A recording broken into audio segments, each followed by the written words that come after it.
armed woman ignores police commands, resists less lethal force, and suddenly attacks a man with a knife. Within seconds, officers are forced to make a life-or-death decision.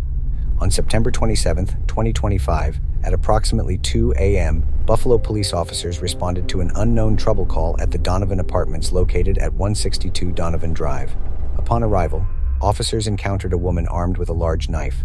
As officers attempted to de-escalate the situation, multiple civilians remained nearby, creating a rapidly evolving and dangerous scene. What began as a routine disturbance call would quickly escalate into an officer-involved shooting. We now go to Officer 1's body-worn camera perspective. Yo, put that down. Put that knife down. Put that knife down. Put the knife down. Buffalo police. Buffalo police. Drop the knife. Drop the knife. Drop the fucking knife. Get over here. Drop the knife. Drop the fucking knife. I'm not playing with you. He touched me. Do you want to get shot or not? Drop the knife. Drop it. Drop it. Come on, listen. Drop it. Drop the knife. Drop the fucking knife. Drop the knife. Yo, Marcus, you got a taser? Drop the knife. It's not this serious. Drop it. Drop the fucking knife. Drop the knife. You got a taser? Drop the knife. Just drop the knife, baby. I don't give a fuck. He touched me. I'm gonna beat my baby day. He touched me. Drop the knife. We get it. We get it. We get it. We get it. He touched me. Listen, drop the knife and talk to me. Just fight back. Sweetheart, drop the knife and talk to me. No, fuck that. You do have the right to fight back. He touched me. Sweetheart, relax, relax. What you talking about? Nobody wants to hurt you. Relax. No, Calm down. and then my bitch. And then hell no, fuck that. No. Drop the No, knife, no, sweetheart. no. Fuck your back the fuck up. No. We're not. Calm down, If calm you down. touch me, stop me. You got me fucked up, bro. Over this Drop way, it. yo. Oh, oh, oh. You got me fucked up. All right.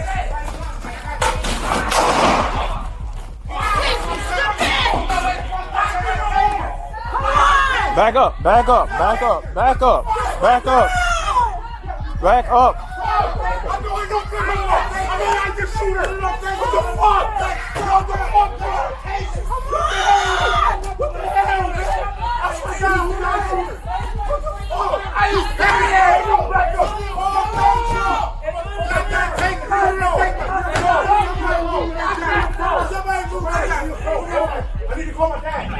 Before continuing to the next body cam angle, let's examine several key tactical considerations. The footage shows officers attempting to gain compliance through verbal commands, while maintaining distance from an armed subject. Officers also attempted less lethal force, deploying pepper spray in an effort to stop the threat without resorting to deadly force. One challenge visible in the footage is the number of civilians in close proximity to the suspect. When innocent bystanders are within striking distance of an armed individual, officers have limited options to disengage or contain the threat. The critical turning point occurred when the suspect advanced toward a group of people and allegedly stabbed a male victim. At that moment, officers were confronted with an active deadly force threat against another person. Under the Fourth Amendment's objective reasonableness standard, established in Graham v. Connor, and the deadly force principles outlined in Tennessee v. Garner, officers may use deadly force when they reasonably believe a person poses an imminent threat of death or serious bodily injury to others. We now go to Officer 2's body-worn camera perspective. We're not. Calm down. Over this way, yo. Drop the knife. All right.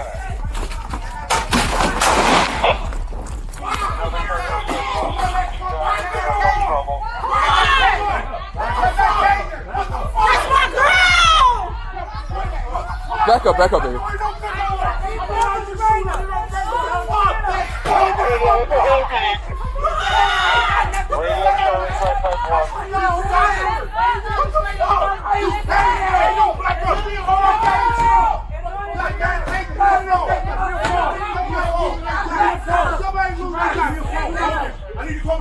We got an ambulance on the way.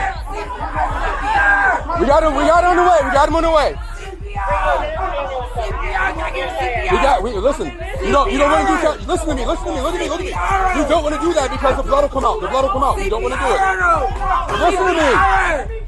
I got it. Baby, move over. Listen, hear me out. Apply pressure. Please apply pressure. Sweetheart. Apply pressure. I got CPR. I'm gonna help hear me out. you. Look at me. If you do CPR, the blood will come out, okay? Calm down. We called it in already. We got it. I got it. The ambulance is on the way. I hear you.